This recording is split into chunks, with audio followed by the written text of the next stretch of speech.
സുഖു മരിച്ച ദിവസം രാത്രി അത്താഴത്തിന് ഒരു അതിഥി കൂടി ഉണ്ടാവുമെന്ന് പറഞ്ഞത് ഓർക്കുന്നുണ്ടോ? ആ, ഞാനിന്ന് ഓഫീസിൽ നിന്ന് 6:30 വരും.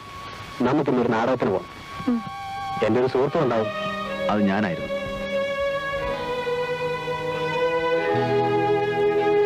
ലളിതയ്ക്കറിയാമോ, നമ്മുടെ രണ്ടുപേരുടെയും ഏറ്റവും വലിയ ശത്രു ഇന്ന് റോബർട്ടാണ്. നിങ്ങൾ റോബർട്ടും തമ്മിൽ എന്താണ് ബന്ധം? ഒരു ബന്ധവുമില്ല. രണ്ട് വ്യത്യസ്ത ധ്രുവങ്ങൾ. അവൻ കള്ളക്കടത്തുകാരൻ, ഞാൻ പോലീസ് ഉദ്യോഗസ്ഥൻ. ധീരതയ്ക്കുള്ള നാഷണൽ അവാർഡ് 2 തവണ വാങ്ങിയ IPS ഓഫീസറാണ് ഞാൻ. But no use. രാഷ്ട്രീയ സ്വാധീനമുള്ള ഒരു കള്ളക്കടത്തുകാരനെ ഒന്ന് തൊട്ടപ്പോഴേക്കും ആദ്യം സസ്പെൻഷൻ, പിന്നെ ഡിസ്മിസൽ. പക്ഷേ അവനെ ഞാൻ വെറുതെ വിടാൻ പോകുന്നില്ല.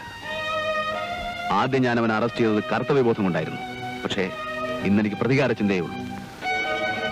എന്റെയും നിങ്ങളുടെയും ജീവൻ നശിപ്പിച്ച അവനാണ്. ഒരു തരത്തിൽ പറഞ്ഞാൽ